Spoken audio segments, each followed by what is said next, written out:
joint venture with AT&T, and we used to be called AT&T Cybersecurity, but now we are our own entity. We are a managed service provider, and I will cover more in detail on that shortly, or at the end of the presentation. So today what we're going to talk about is building resiliency around your incident readiness and response programs. So we're going to look at the regulations and why we should be thinking about how to build this resiliency.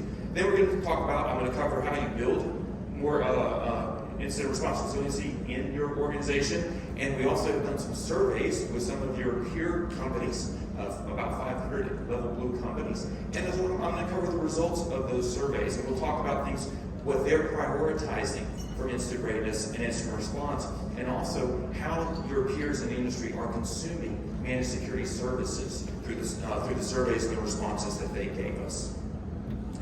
All right, so cybersecurity and incident response within cybersecurity has really never just been a cybersecurity issue. It has all along been a business issue. But now that we have regulations coming in from things like the Security Exchange Commission, GDPR, European Union, and NIS2, now we have to start thinking about the challenges of incorporating incident response from cybersecurity into the incident response and enterprise risk management programs of our organizations, making it a business challenge or a business issue that we have to manage. So the SEC, as all of you know, it's not really new, but as all of you know, the SEC last year disclosed that you have to respond, if you're an SEC registrant, within 4 days of a material breach, you have to respond to the SEC, and you have to provide the nature of that incident, the scope of that incident, and whether it was material or perceived to be material through your organization, materially impacting.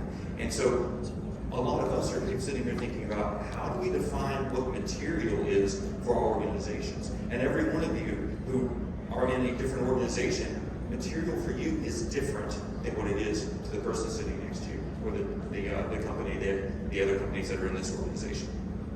Now, if you're an SEC registrant, you have to disclose annually, you have to disclose your risk management, your risk strategy, your risk governance. You also have to disclose how the board of directors for your organization manage risk within the company as well. And then some of you are saying, wait a second, Keith, I'm not part of an SEC. We're not a registrant, so we don't have to report any of this. I get it, but your executives have also seen this day, right? 4 days. And so what are they thinking? Well, if the SEC can get it 4 days and I'm still a private company or not an SEC registrant, well, I should be able to get it in 4 days too, right? So we're, as cybersecurity professionals, having to respond within this 4-day mandate, even if we really aren't in the SEC.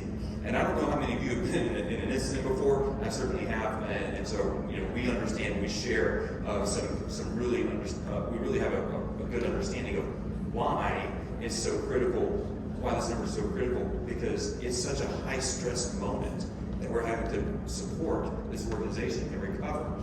And executives in leadership, if you don't know if you've ever been in one of those incidents, executive and leadership needs updates every 15 minutes during an incident. That's really what they're looking for. Every 15 minutes, I need to know what's going on. Well, our engineers who are actually sitting there working on that incident, trying to triage and recover, right? They're getting buffered by our managers and our directors as we go through this whole exercise of responding or recovering.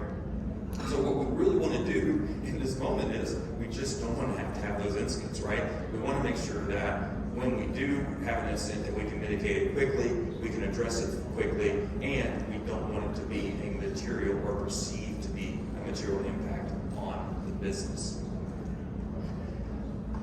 Where do companies turn to when they're trying to build their incident risks and response program? And this is part of the survey that I was talking about earlier. What you see here are the results over the past 3 years of our survey. So you can see that companies are looking for support for incident response with security consulting. They're also turning to their MSSs. A lot of you already have managed security services in there. You turn to your MSSs to help because they're an extension of your security team.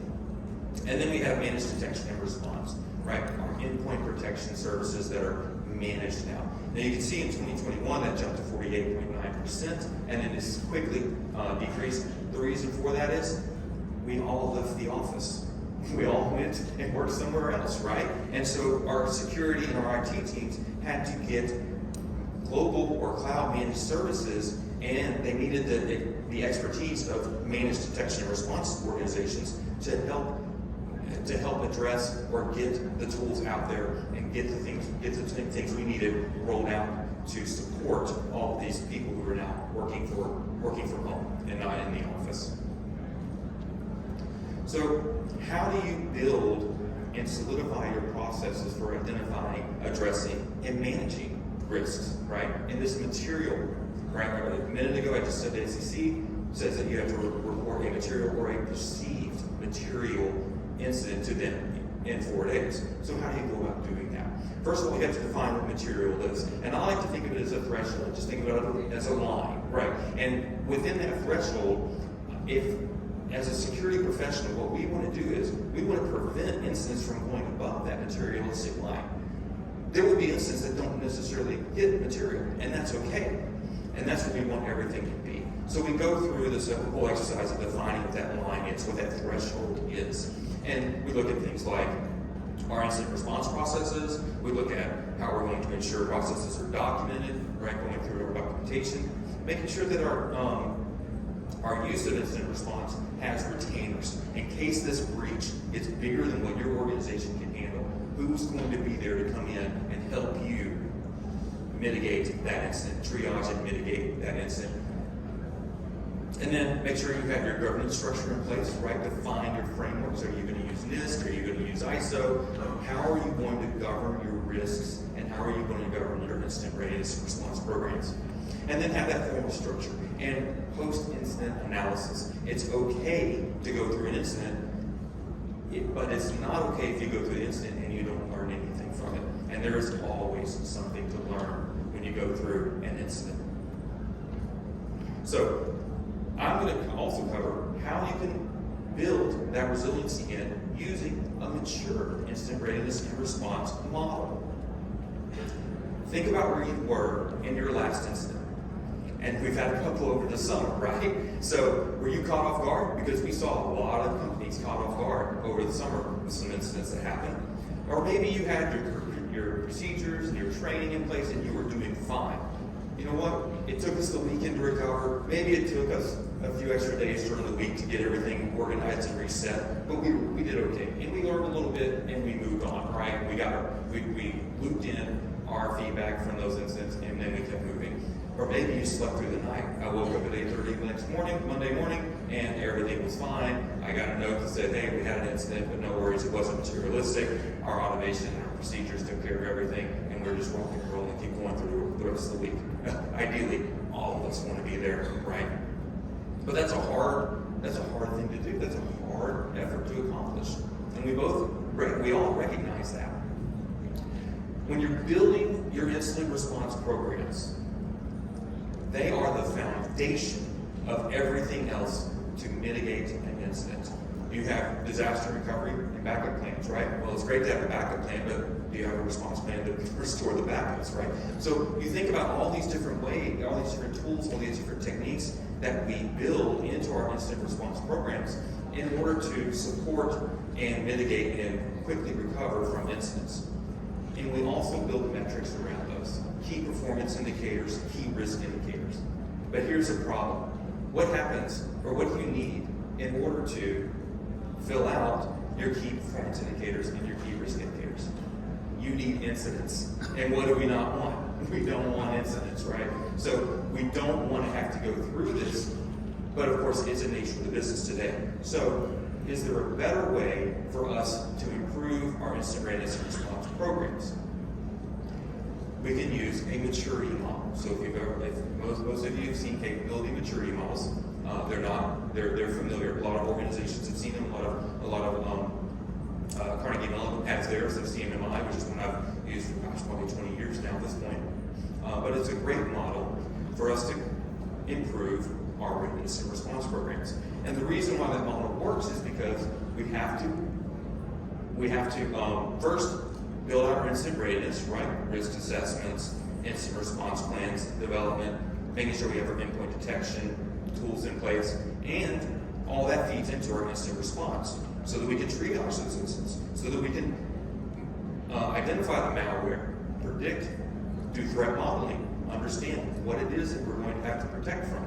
And so these feed each other, which really makes it an ideal platform or ideal capability for us to build a maturity program around. This is the maturity program that I put together. It's just a quick framework. It's general, so you would customize it to your organization, but it's a great way to think about how am I going to mature? How am I going to get from caught off guard to waking up Monday morning and just seeing an email that says, hey, you had an incident, but no worries, everything took care of it. So if you were caught off guard, document that tribal knowledge. What was it that you had to do, and what are the processes and steps that you needed to do to accomplish or resolve that situation? And then you go down through the additional processes here, right? Creating that incident response plan from that tribal knowledge, building in your lessons learned, start building in training, going through those tabletop exercises, testing out your incident readiness and response plans in safe places, right? We used to do this 20 years ago in data centers. I remember I would go in with my team and we would build out in a disaster recovery test, we'd build out our platform and test it. Well, you can do the same thing with incident readiness and response programs for using a maturity model. And then look at how you can continuously improve, right? Taking those lessons learned from that past incident and looping them back into your program and making sure that you build more resiliency into your program. And optimally, right, we want to get to the point where we aren't having to actually do incident response. We're mitigating those incidents, we're keeping them below that materialistic threshold, and we have automation and other tools in place to help us so that we can sleep through the night, we can have the weekend, and do the things that we need to do or want to do with our families. And by the way, there's also tools that come with this program too. You can't just implement an incident response program anymore. Long gone are the days where I could get up from my help desk, run down the hall, and unplug that computer because somebody got a virus on it, right? And for those of you who remember doing that, yes, we used to do that 20 years ago. We can't do that today. The minute that ransomware hits that computer, it's already scanned the network, it knows who it can attack, and it's already trying to proliferate through your organization. So you need to make sure that you have the proper tools, and so I put a tool alignment here to help you understand where you should be focused when you're building in your incident readiness and response maturity program. And these tools, I just put them in there as kind of a generic. You may want to move them around, and that's fine. That's okay. Build it to customize to what your organization needs, and that's really what I'm trying to present here and help everyone understand the value of building the maturity program. All right, let's talk about readiness. These are the responses from our surveys. 500 of your peer organizations came back to us and said these are the things that are important to us when we're talking about incident readiness and response. And yeah, like I said, it's 500 surveys. They were mid-market, small, medium enterprises as well. And so what are their motivations? What are their goals after seeing the new regulations that came out? What you'll see here from a readiness capabilities perspective, risk assessments are the top, right? We wanted to understand what the risk to the organization is. We want to understand threat modeling. What are the actors that are out there, nation-state actors, hackers, what are they interested the most in, and what exploits or threats do we have that we need to protect against? And that's again unique to each organization. And by the way, those are continuously evolving risks and threats. So we want to make sure that we do risk assessments not just one time. We have to continuously do risk assessments because the threats, the risks, the vulnerabilities, the exploits, they keep evolving. And every day a new 0 day shows up, right? So we want to make sure that we continue to focus on risk assessments. Vulnerability management as well, training incidents. And one of the things that I will point out is it looks pretty even across the board, right? Yeah, risk assessments is a couple of points higher, but these are the priorities, and they're all pretty much a high priority for every organization that we'll talk to. When we do a risk assessment, I'll just focus in on that. When you do a risk assessment, make sure that you're evaluating and identifying those critical assets. In cybersecurity, I can't protect what I don't know about, right? So we have to make sure we understand and have full visibility of those assets, inventories of those assets. We want to identify those potential incidents, the continuous evolvement of risks and threats, the vulnerabilities and the exploits that are out there. We need to do our threat modeling to continuously evaluate those risks and threats and continuously build resiliency within our organization. We want to look at the vulnerabilities. Vulnerabilities I'll use manufacturing as a great example. Manufacturing has vulnerabilities in these 40-plus-year-old operational technology systems, ICSs, SCADA, PLCs, right? For the people in the audience who know manufacturing, those are common acronyms. Basically, the machines on the floor that are doing some type of job, right? And what happens is, if those machines get exploited, it's not a cybersecurity issue anymore, it becomes a safety issue because there's an operator most likely standing by the machine, and we do not want that individual to get hurt because of a malicious activity by some threat that came in through an unknown exploit that we weren't prepared for. So that's how we understand the likelihood of an exploitation from a manufacturing perspective. And it's very different depending on the industry that you're in, right? Banking has theirs, retail has theirs as well, healthcare has their exploits. They're all unique. But that one I like to point out because it really does demonstrate a human safety issue. Evaluate and prioritize those risks and manage those risks. You know, a risk that we find, a finding in a risk that is very low impact to the organization, low risk of it affecting our organization. We definitely don't want to focus 100% of our time on. But your company has business systems, critical business systems that need to be protected, and we prioritize them. Maybe we prioritize them based off revenue, maybe based on productivity or efficiency driven through the organization, or maybe a reputation, right? You want to prioritize them based off of that, and then pivot your resources, because all of us in here know we don't have enough resources as cybersecurity professionals in our organization to do all the work that needs to be done to protect our organization. We're also looking at security measures, policy updates. Policies, I know they fall kind of to the wayside when we're trying to handle an incident, but they're critical. We need to have those policies because they are what govern us. They are what tell us what we need to do and how we need to do it to protect the organization. And when people don't follow the policies, we need to be able to point back to them and say, this is the policy, and the reason why we're doing this policy is to protect the risks and threats to that organization. And document your risk management and incident readiness governance as well, right? You're going to use a governance framework. Maybe it's NIST, right? Maybe it's ISO 27001. Maybe it's one unique to your industry. Maybe it's the SEC regulations, right? We have to document all that stuff and make sure that we understand how it applies to our policies, and then eventually it goes down to our processes and our procedures. What motivated organizations to improve or purchase support, remember the consulting or your MSS or your MDR, managed detection and response that I showed earlier? What was the motivation for them to purchase these services? And here they are. Most of it, a prior incident, right? You had an incident, you realized the incident was too big for your organization to handle, so you reach out and you start getting the support and help from your consulting and your managed security service providers and managed detection and response. Customer demand as well. You just understand, maybe you came from a different organization. You understand when you walked in the door how much risk was there and you needed someone to help you with that. Maybe you had a high-profile security incident, and we've seen a couple of those over the past few years, right? The average breach today costs $4.5 million for an organization to come from, to recover from. So high-profile security incidents are not just about getting in the news, they are very costly for an organization. Maybe the leadership, again, new leadership came in, and now they want to have a better incident readiness program. And then digital transformation. Maybe you're moving from legacy to next generation. Maybe you're putting in a zero trust architecture, or you're rolling out a SASE solution, right? Secure Access Service Edge solution, cloud-based. Digital transformation, I want to make sure that my incident readiness capabilities with these new technologies, these new capabilities, I understand what they do, and I evolve them into my incident readiness programs. What are the benefits? I mentioned earlier, right? The cost of a breach, $4.5 million. Us as security professionals actually can use that number to say, we can bring value to the organization by leveraging the cost savings of a breach. And how do we do that?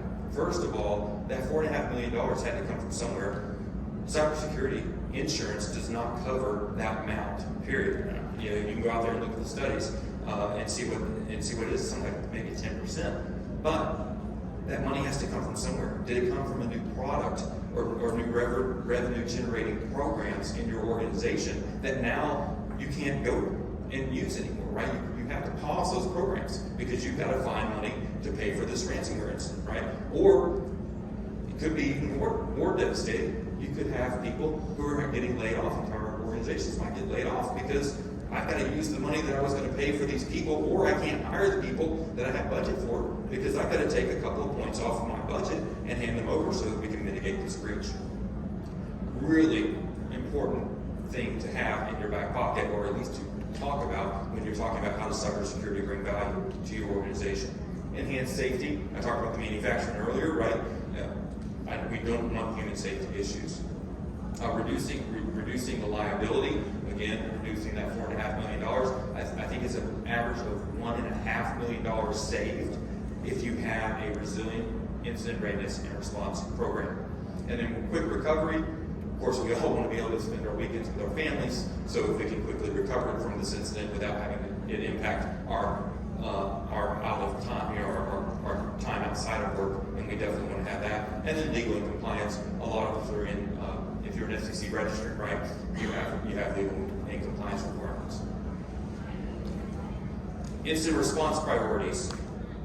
Now this one has a little bit more of a difference, right? Incident recovery, that's where a lot of the capabilities were prioritized with the surveys that we had.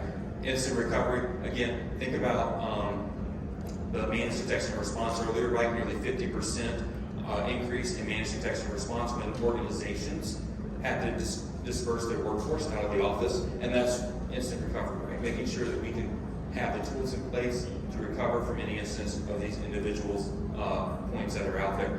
Also, the recovery, it's about, again, making sure that we don't have that material impact, right? If I can reduce that incident down below what was perceived as material, then I don't have to report it to the SEC, and I can. And so that's the reason why we saw incident recovery as a big area, a big focus on incident response capabilities. Of course, there's legal compliance, incident containment as well, evidence handling, so making sure that chain of custody, right, that we hear about, having that evidence handling properly set up so that we can hand that over to the right authorities, and then incident reporting as well, making sure that we understand how we need to report incidents up the chain and out to our regulatory commissions so that we can satisfy their requirements when we're reporting these material incidents. Pricing models, so how are your peer companies purchasing and consuming security services? Most organizations, probably no surprise to you, most organizations are subscription-based, right? And we see this in the industry, right? Most organizations are moving to subscription-based modeling. Typically, it's going to be at least a 1 year, sometimes 3. Some organizations even, or some vendors also provide even 5-year subscription-based pricing.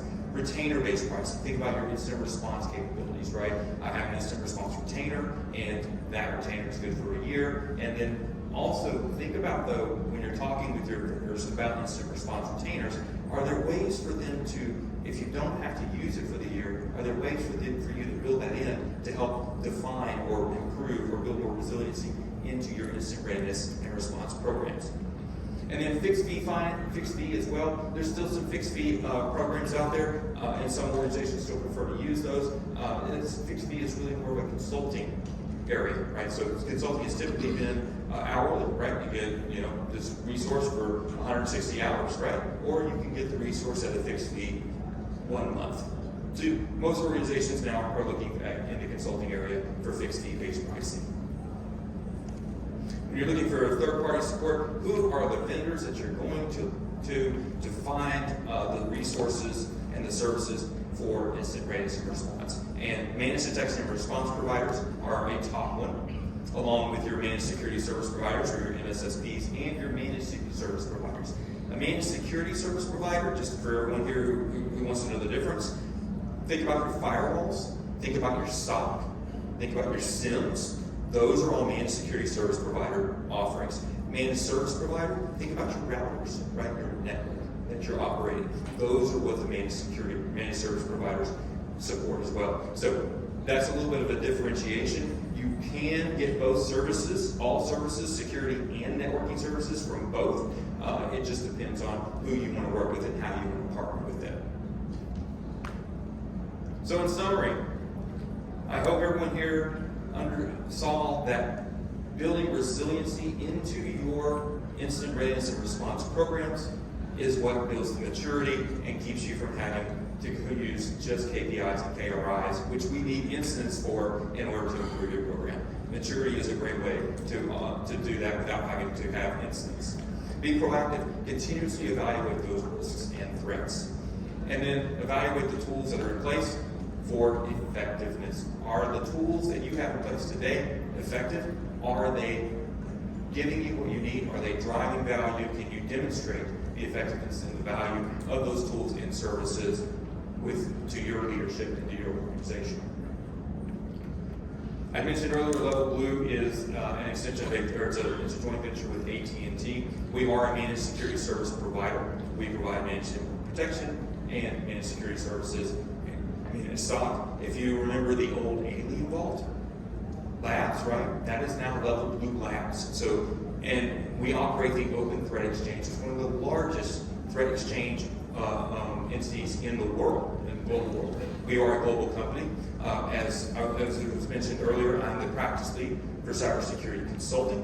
So, in the operations perspective, I have a big passion about it. I really enjoy doing it, but we are definitely an extension of your organization, and that's really how we pride ourselves, is to be an extension of your company, so that when you need security support, when you need help in the middle of a crisis or in the middle of an incident, our organization can drive that. And I will leave you with this too. We think about compelling events in our lives, right? A compelling event in our life, a new family member, a wedding, right? A new car, maybe you bought a new car, you moved to a new city, or maybe you got lucky, right, and you won the lottery. Those are compelling events in our personal lives, right? But we also have compelling events in our corporate, in our professional lives. Maybe you got a new job. Maybe you were part of a merger and acquisition, and now you have some additional responsibility. Maybe there was a breach, and you realized that you didn't have what you needed to support it, and it took longer than you needed, or longer than expected to recover from.